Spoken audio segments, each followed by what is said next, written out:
Qui reste de Je suis Charlie, je sais pas vraiment. En tout cas, c'est sûr que le slogan a marqué, je pense, un bon nombre de personnes.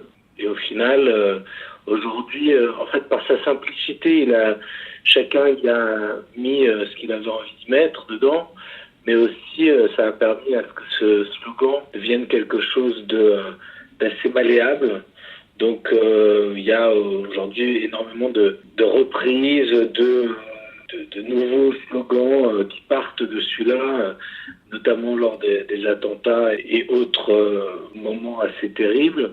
Mais aussi, il y a pas mal de gens qui le reprennent pour, voilà, je sais pas, mais pour des propos qui sont pas forcément bons. Et c'est comme tout objet de pop culture, c'est quelque chose qui est remixé, qui est réadapté, qui est réinterprété. Je pense que le débat existe encore sur être ou ne pas être Charlie, parce que ce slogan n'a pas été forcément très expliqué, à savoir que c'est un message qui défend la liberté d'expression, la liberté de la presse.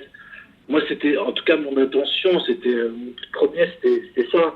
Maintenant, je pense qu'aujourd'hui, en fait, on peut pas forcément être contre la liberté d'expression et notamment la liberté de la presse. Donc, ça fait partie de nos valeurs républicaines. Et je pense que derrière ce slogan, il y a aussi forcément, et c'était aussi mon intention, c'était le respect pour la famille des victimes et pour les survivants de cet attentat, bien évidemment. Mais après, en fait, il s'est malheureusement très vite politisé, ce slogan. Et donc, forcément, quand on politise un slogan, il y a un débat qui naît. Ce slogan, et je l'ai dit dès le départ, ce slogan est totalement apolitique. Et enfin, moi, je le considère apolitique et je l'ai créé dans ce sens-là. Après, vous savez, on ne peut pas arrêter cette machine qui est...